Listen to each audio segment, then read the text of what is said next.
Tax से जुड़ी हर उलझनों को दूर करने के लिए लेकर हम हाजिर हैं आपका पसंदीदा शो टैक्स गुरु, जहां हम नियमों के दायरे में रहकर टैक्स बचाने के बेहतरीन तरीके आपको बताते हैं। नमस्कार, मैं हूं लक्ष्मण राय और इस बार हमारे इस कोशिश में होंगे जाने माने टैक्स एक्सपर्ट शरद कोहली साहब। सर, आपका स्वागत हमारे शो में।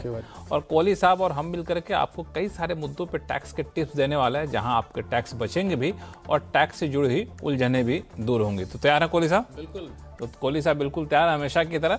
एक चीज जो पिछले दिनों हुई वो ये कि जब वित्त मंत्री ने ये कहा कि 12 लाख तक की आमदनी पर कोई टैक्स नहीं लगेगा, तो कई सारे लोगों ने शेयर से होने वाली आमदनी को भी 12 लाख में जोड़ दिया, जिसको 87A कहते हैं। अब सरकार ने कहा जी नहीं जी ना, शेयर से हुई कमाई तो 12 लाख का हिस्सा नहीं होगा, इसीलिए 87A के छूट के हकदार आप नहीं होंगे।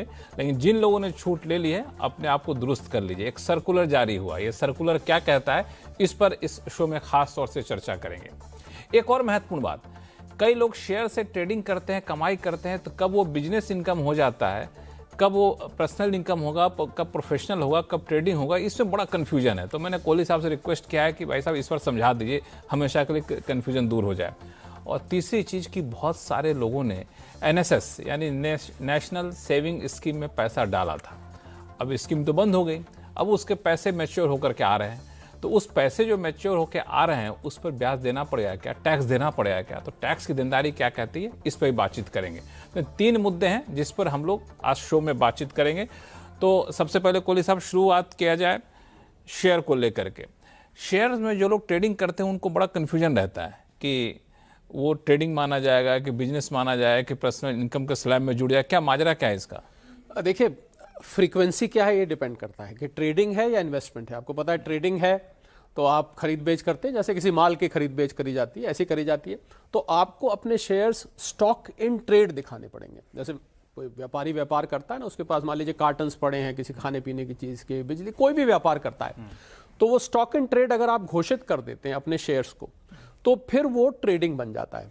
अब इसमें सवाल, स्टॉक इन ट्रेड कहाँ घोषित करना होता है? स्टॉक इन ट्रेड मतलब जब आप अपने खाते रखते हैं, तो उस खाते में जो स्टॉक दिखाते हैं, बाकायदा आपके हाथ में जो शेयर्स हैं वो स्टॉक में चले जाएंगे। और जैसे मैंने बताया ना आपको, आसान तरीका समझने का, जैसे लोग माल की खरीद बेच करते हैं, ट्रेडर नहीं होते जो लोग, कोई मान लीजिए स्टॉक इन ट्रेड कॉलम होगा। हाँ, स्टॉक इन ट्रेड एक कैरेक्टर होता है। कैरेक्टर है, अच्छा। कि आपने अपने जो आपके पास होल्डिंग है, आपने उसको स्टॉक डिक्लेयर कर दिया, उसी में से लेके बेचते रहे, फिर वापस उसी में डालते गए, ये स्टॉक इन ट्रेड हो गया। मतलब उसमें से लेके बेचते गए, उसमें से ले डालते गए, ये स्टॉक। ये तो इससे जो आमदनी होती है वो ट्रेडिंग कैटेगरी में आएगी, तो वो ट्रेडिंग में जाएगी और वो income from business and profession में जाएगी। उस पर टैक्स ऑडिट अप्लाई होगा। 10 करोड़ से अगर आपकी ऊपर की टर्नओवर है, डिजिटल तो आजकल होता ही है शेयर्स में, तो वो स्टॉक इन ट्रेड डिक्लेयर। और सबसे बड़ी बात कि जो 87A 12 लाख का रिबेट है उसको आप ले पाएंगे, क्योंकि 80 यहाँ पर अब आप प्रोफेशनल और बिजनेस इनकम में आ गए हैं। अब आप कैपिटल गेन में नहीं है, तो आपके लिए वो 12 लाख, मैं करंट ईयर की बात कर रहा हूँ, तो 12 लाख हो जाता है।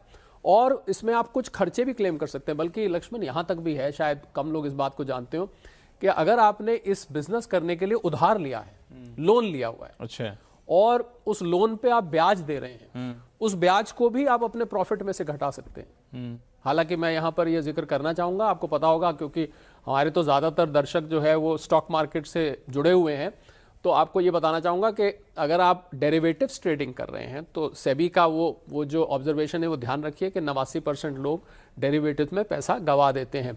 हाँ, स्विंग ट्रेडिंग आप कर रहे हैं, क्योंकि कुछ लोग डिलीवरी लेके भी ट्रेडिंग करते हैं। अब सवाल ये उठता है कि आपने एक दफ़े अपनी इन्वेस्टमेंट से हट के ट्रेडिंग डिक्लेयर कर दिया, इस पे बहुत ध्यान दीजिएगा। और इस पे सर्कुलर भी आया हुआ है एक डिपार्टमेंट का। एक दफे आपने घोषणा कर दी तो फिर आपको कंसिस्टेंटली वहीं बने रहना पड़ेगा। ये नहीं हो सकते एक साल आपने ट्रेडिंग करी, दूसरे साल का नहीं साहब, मैं तो इसे कैपिटल गेन ट्रेड करना चाहता हूं, मैं तो लॉन्ग टर्म या शॉर्ट टर्म कैपिटल, फिर तीसरे साल आपने फिर ट्रेडिंग कर दी, ये नहीं चलेगा।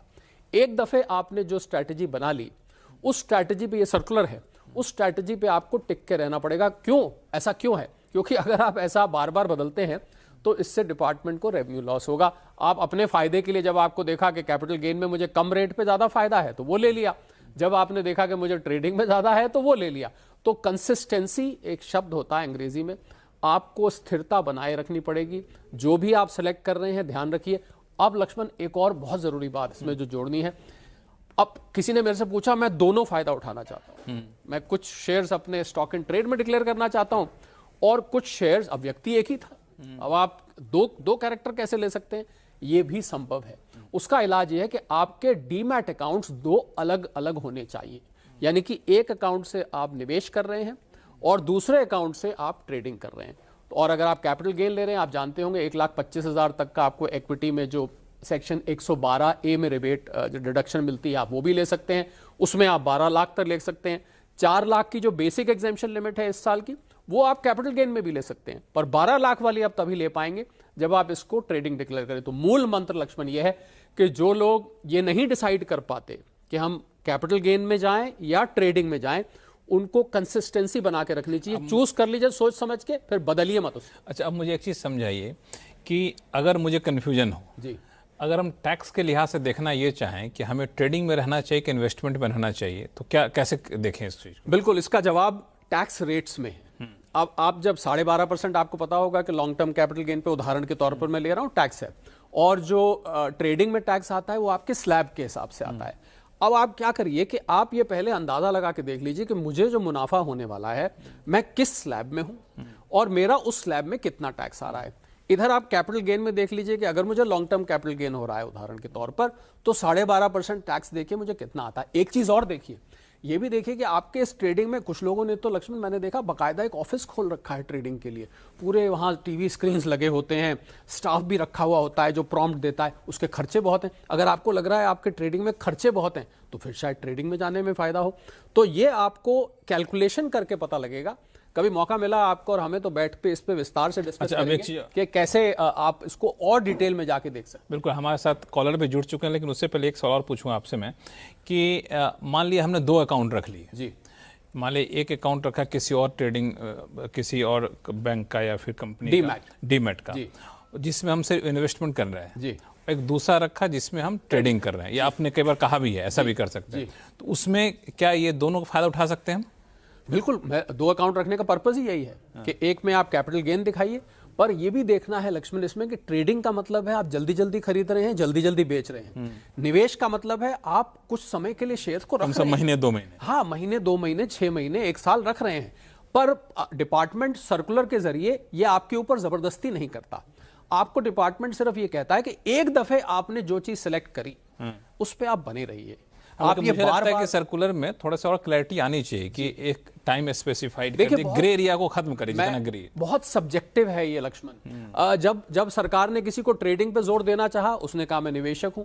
जब किसी निवेशक पे जोर देने का, उसने कहा कि मैं ट्रेडर हूं। तो इसलिए सरकार ने छोड़ दिया, तुम्हें जो समझ में आएगा, तुम्हें जो समझ में आएगा, पर जो करो उस पर टिके रहो। हालांकि मेरा कहना है वही मत छोड़िए, आप एक बिल्कुल गाइडलाइन बता दीजिए कि ये कर रहे हो तो आप ट्रेडिंग माने जाएंगे, ये कर रहे हो तो वो बहुत कठिन है लक्ष्मण, क्योंकि आपको जो उस टाइम पोजीशन होती है स्टॉक मार्केट की, उस पर निर्भर करता है। कई दफे आपको जल्दी बेचना पड़ जाता है, जल्दी। मैंने लंबे निवेशकों को भी लक्ष्मण बहुत जल्दी खरीद बेच करते देखा है, और मैंने कई बार ट्रेडर्स को भी 3-3, 4-4 महीने एक सौदे पर टिके हुए देखा है। तो बहुत कठिन हो जाता है ये उस जो कि शेयर मार्केट के बदलते हालात पर निर्भर करता है, इसलिए वो नहीं कर पाते। लेकिन कोहली साहब ने बिल्कुल साफ कर दिया कि आप ट्रेडिंग दिखाना चाहते हैं, इन्वेस्टमेंट दिखाना चाहते हैं, इससे कई सारे फॉर्मूले हैं, टैक्स के लिहाज से इसके अलग अलग फायदे हैं। अब शुरू करते हैं सवाल जवाब का सिलसिला। चलते हैं दिल्ली, जहां से रमेश चंद्र शर्मा साहब हमारे साथ फोन लाइन पर जुड़ चुके हैं। रमेश चंद्र जी नमस्कार। नमस्कार जी, बताएं, कोहली साहब हैं आप हमारे साथ, क्या पूछना चाहते हैं आप? हाँ, मैं यही क्वेश्चन था हमारा कि भाई जो मैं फ्लैट बुक किया था जी, और उस फ्लैट में क्या हुआ, डिले हुआ है उसको डिलीवरी करने में। तो हीरा ने उनके ऊपर पेनल्टी लगाई at some percentage rate because of delay, which the case went on for about 2-3 years, and ultimately they have to pay. I think it has come that you have to pay the penalty, which comes to around say 30 lakhs or so. Hello. हाँ, ठीक है। तो we have to. It will be considered as a taxable sort of amount, or it will be tax free, because we have not invested anywhere and we have not gained out of it, because it was just a delay on the part of the contractor. ठीक है, समझ में आ गया। इन्होंने flat लिया, flat देरी हो गई, रेरा में मामला गया, रेरा ने पेनल्टी लगा दी, 30 लाख रुपए करीब पेनल्टी के तौर पे पैसा इनको मिल रहा है। जानना चाहते हैं कि इंटरेस्ट इस देना टैक्स देना पड़ेगा इस पे? बिल्कुल रमेश जी, पहले तो मुबारकबाद हो, पैसे मिल गए रेरा के पेनल्टी की वजह से, जो जल्दी इनको होता डिले नहीं हुई, है। कष्ट तो हुआ पर पैसे मिल गए। देखिए इस पे कोर्ट की बहुत सारी रूलिंग्स हैं रमेश जी, ध्यान से सुनिएगा। जो पेनल्टी लगी है वो तो कैपिटल रिसीट में आ जाती है कोर्ट की, पर कुछ वेरिंग ओपिनियंस भी हैं इसके ऊपर। तो मेरी आपको सलाह यह है कि इस 30 लाख आपने शायद जिक्र किया है, जो 30 लाख है उसमें से जो पेनल्टी अमाउंट है उसको तो आप कैपिटल रिसीट मान के टैक्सेबल नहीं रहेगा, वो एग्जाम। परंतु जो इंटरेस्ट है, ऐसी भी कुछ कोर्ट रूलिंग्स हैं लक्ष्मण, जिसमें इंटरेस्ट को इनकम फ्रॉम अदर सोर्सेज में जोड़ा गया। तो मेरी आपको सलाह यह है कि हम हमेशा सेफ स्ट्रैटेजी लेके चलते हैं कि आपको कल को नुकसान ना हो, को पेनल्टी ना करे। तो पेनल्टी को आप कैपिटल रिसीट मान लीजिए, एग्जाम्प्ट ले लीजिए स्केड्यूल EI में दिखाकर, और जो इंटरेस्ट है उसको आप इनकम फ्रॉम अदर सोर्सेस में दिखाइए। ये ऐसा रमेश जी मेरी ओपिनियन है, बहुत सारे केसेस को पढ़ने के बाद, बहुत सारे केसेस का लक्ष्मण अध्ययन करने के बाद, उनका एनालिसिस करने के बाद ये एक सेफ स्ट्रैटेजी लगी। हालांकि कुछ लोग ऐसा भी कहते हैं कि सारा का सारा ही कैपिटल रिसीट है, परंतु मेरा इसमें थोड़ा सा सेफ स्ट्रैटेजी लेके चलता हूं। इंटरेस्ट को इनकम फ्रॉम अदर सोर्सेस और पेनल्टी को कैपिटल रिसीट लेके माफ कर दीजिए। तो पेनल्टी पे टैक्स नहीं देना पड़ेगा? पेनल्टी पे नहीं, पर अगर ब्याज मिला है हाँ, उसको इनकम फ्रॉम अदर सोर्सेस में आप दिखाकर आपको इनको तो पेनल्टी मिला है, पर पेनल्टी में देखना पड़े, कई दफे दोनों चीजें जुड़ी होती हैं उसमें। तो इसलिए रमेश चंद जी कोई कंफ्यूजन? क्योंकि ये तो बिकॉज ऑफ डिले हुआ है, अगर डिले नहीं होता तो हमें कुछ मिलता भी नहीं वैसे भी। नहीं, वो बात आपकी ठीक है। तो मैंने तो इसीलिए कहा पेनल्टी जो मिली है वो आपकी पूरी माफ है। आप एक दफे चेक कर लीजिए, इसमें ब्याज भी, अगर सिर्फ पेनल्टी वर्ड लिखा है तो फिर तो माफ हो गया रमेश जी, आपका डबल बेनिफिट हो गया, आपको मिला भी और टैक्स भी नहीं लगा जी। अगर ब्याज है तब उस पर टैक्स हाँ, ब्याज उन्होंने कहा कि सिर्फ पेनल्टी है तो उसमें कोई आपको टैक्स नहीं लगेगा। आप सिर्फ देख लीजिए वर्ड क्या लिखा हुआ है। इस बीच रमेश कालरा जी का भी फोन आ चुका है। कालरा साहब नमस्कार। नमस्कार लक्ष्मण जी, नमस्कार। Thank you for your calling sir, please thank you so much. Thank you so much हमारे शो में आने के लिए। बताइए क्या सर कर ऐसा सकते है, हैं? मेरे जो टैक्स एडवाइजर हैं सर, उनको बहुत बहुत नमस्कार सर। नमस्कार। तो सर मेरा सर क्वेश्चन सर ये है सर जी, मैंने ना 1990 में सर जी मैंने 20,000 रुपये लगाए थे NSS के अंदर सर जी मैंने जी जी, और सर फिर 91 में 25,000 सर मैंने फिर लगाया सर जी मैंने। तो मेरे सर जी मैंने उसके बाद कोई लगाया, अब सर 35 साल बाद सर जी मेरा वो 7 लाख रुपये सर टोटल बन गया इंटरेस्ट में लाके सर, साल का इंटरेस्ट लेके। तो सर जी मैं अभी ना 15 दिन पहले मैं पोस्ट ऑफिस गया एंट्री कराने के लिए, तो वो कह रहे हैं सर ये आप अकाउंट बंद कर दीजिए, गवर्नमेंट ने ये स्कीम बंद कर दी, कंटिन्यू कर दी है जी, और आपको इंटरेस्ट सितंबर तक मिलेगा, सितंबर के बाद इंटरेस्ट अब आपको आगे से इंटरेस्ट नहीं मिलेगा, तब भी इंटरेस्ट नहीं मिलेगा। जी। सर मेरा सर ये सर क्वेरी थी सर, मैं अगर ये पैसे निकालता हूँ तो सर क्या मेरे टैक्सेबल बनेगा सर, ये फ्री होगा, टैक्स फ्री होगा सर ये? जी हाँ, बहुत ही अच्छा सवाल पूछ लिया। से आपके बहाने बहुत लोगों का कल्याण हो जाएगा, बहुत लोगों के साथ ये पैसे मिल रहे होंगे, स्कीम बंद हो गई है तो। कोहली साहब जी, हमारे जो माननीय दर्शक सीनियर सिटीजन है ज़्यादातर उन पर ये लागू होता है क्योंकि बहुत पुरानी ये स्कीम है। बिल्कुल कालरा साहब, ये टैक्सेबल है, ये बात सही है, और मुझे तो लग रहा है जब आपके हाथ में आएगा शायद उस पर TDS भी हो। हालांकि पोस्ट ऑफिस ज़्यादा TDS सब चीज़ों पे काटता नहीं है, परंतु ये टैक्सेबल है। ये स्कीम बंद भी हो गई और इस पर अब आपको खासकर, आपका तो लगभग सारा ही ब्याज है, तो ये अब आपके हाथ में कालरा साहब टैक्सेबल होगा। स्कीम खत्म हो चुकी है, इसको आप अपने इनकम फ्रॉम अदर सोर्सेज में दिखाइए और डिक्लेयर करिए। कालरा साहब कोई कंफ्यूजन? सर जी मैंने गूगल पे चेक किया था सर जी, उसमें दिखा रहा है कि बजट में सर जी गवर्नमेंट ने डिक्लेयर करा है कि ये स्कीम बंद हो गई है और ये टोटली टैक्स फ्री फर्जी हो गई है। मुझे नहीं पता गूगल का कौन सा सोर्स कालरा साहब आप ले रहे हैं, क्योंकि गूगल कई दफ़े हम यहाँ पर गूगल का आधार तो नहीं लेते, हम तो टैक्सेबिलिटी जो गवर्नमेंट के सर्कुलर्स आते हैं या गवर्नमेंट के नोटिफिकेशंस आते हैं या जो प्रोसीजर्स और प्रोसेस स्टैंडर्ड होते हैं वो हैं। मेरे अनुसार ये टैक्सेबल है। आप एक दफ़े इस पे पुनः, अगर आपको कंफ्यूजन है तो आप किसी और भी एडवाइजर से बात कर सकते हैं, लेकिन हमारे टैक्स एक्सपर्ट के मुताबिक ये टैक्सेबल है। जी ठीक है, चलिए फिलहाल वक्त है छोटे से ब्रेक का। ब्रेक के बाद बात करेंगे कि अगर आपने सेक्शन 87A का फायदा उठाया है शेयर्स होने वाली कमाई को लेकर के, तो उसमें एक नया सर्कुलर आया है जो आपके लिए बेहद काम का है।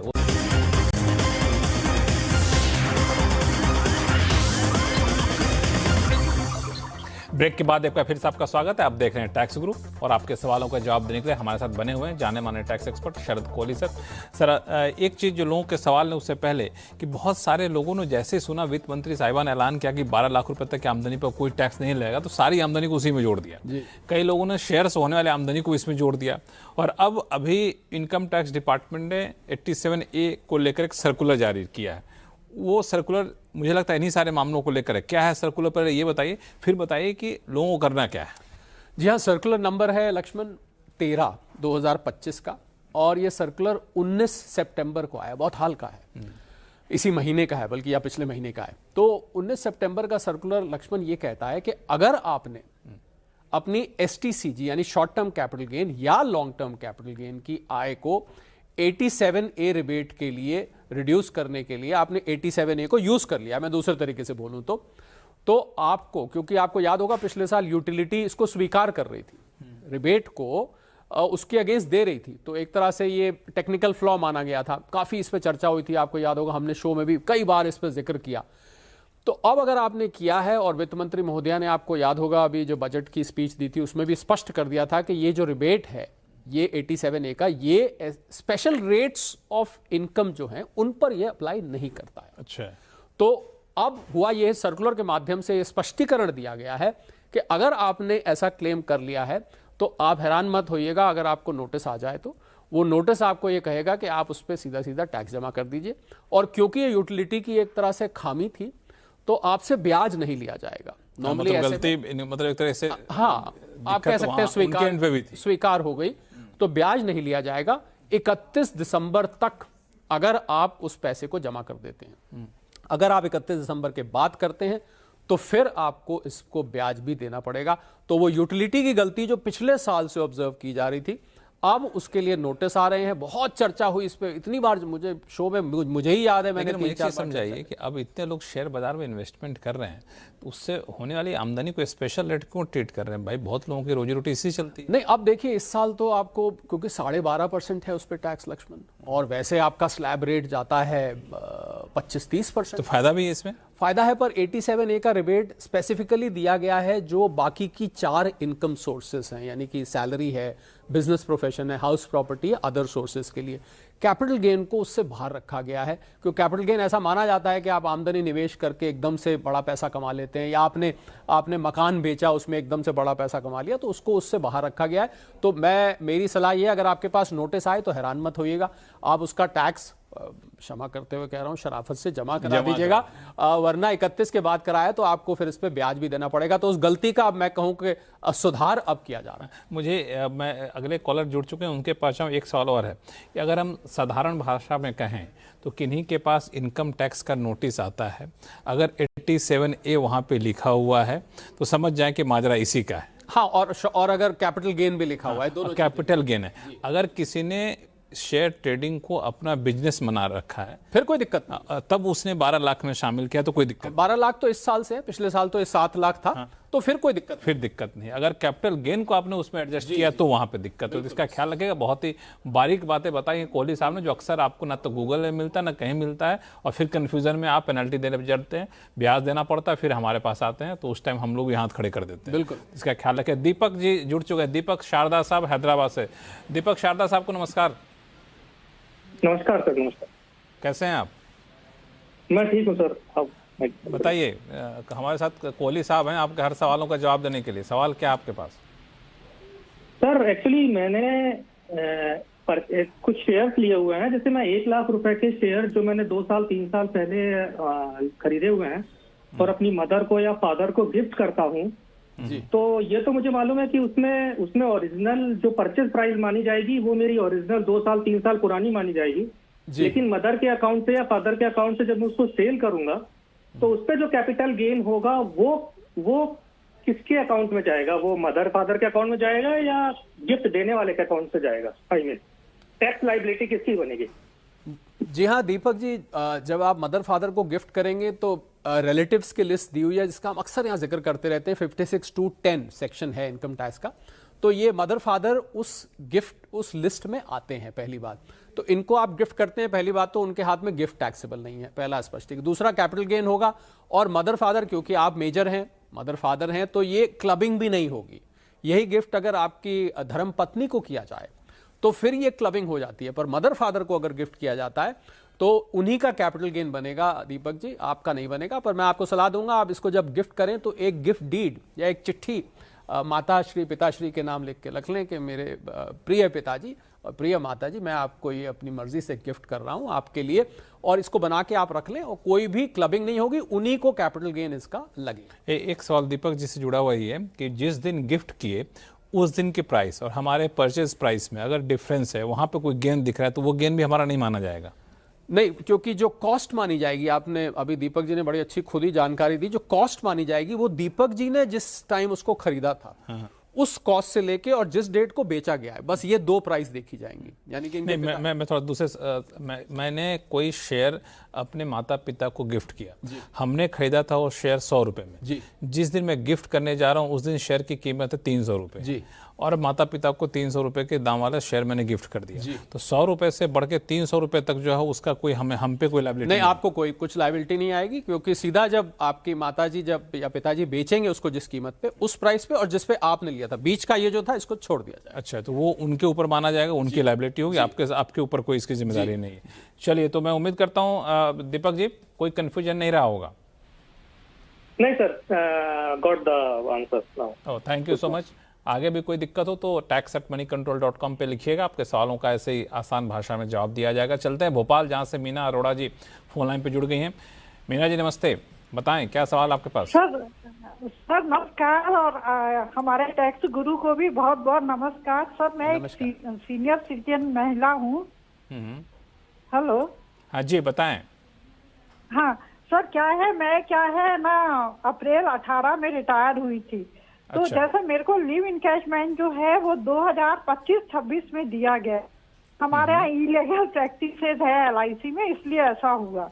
अब सर क्या है कि ना टैक्स रिबेट जो है लीव इनकैशमेंट पर, वो उस समय जो 3 लाख लिमिट थी ना, उस हिसाब से मुझे दी गई, जबकि मुझे करंट 2025-26 की लिमिट के हिसाब से दिया जाना चाहिए था।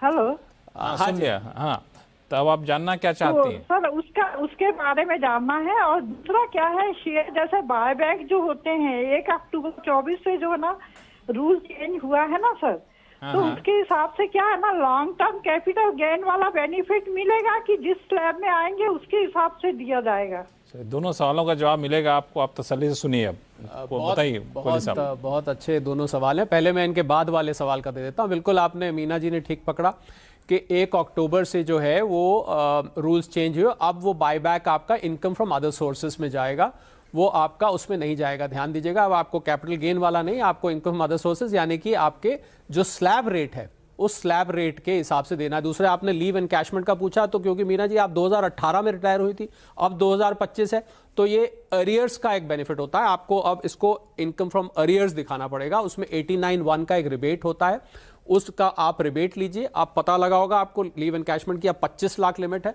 तो आप इसको एरियर्स दिखाइए, 25 लाख का बेनिफिट भी लीजिए। जब देर से दिया है तो आप भी फायदा उठाइए उसका। मीना जी, ये मैं आपको सलाह देना चाहूँ। मीना जी हैप्पी? बहुत बहुत धन्यवाद सर, बहुत अच्छा लगा आपसे बात करके, और बहुत अच्छी एडवाइस देते हैं आप लोग।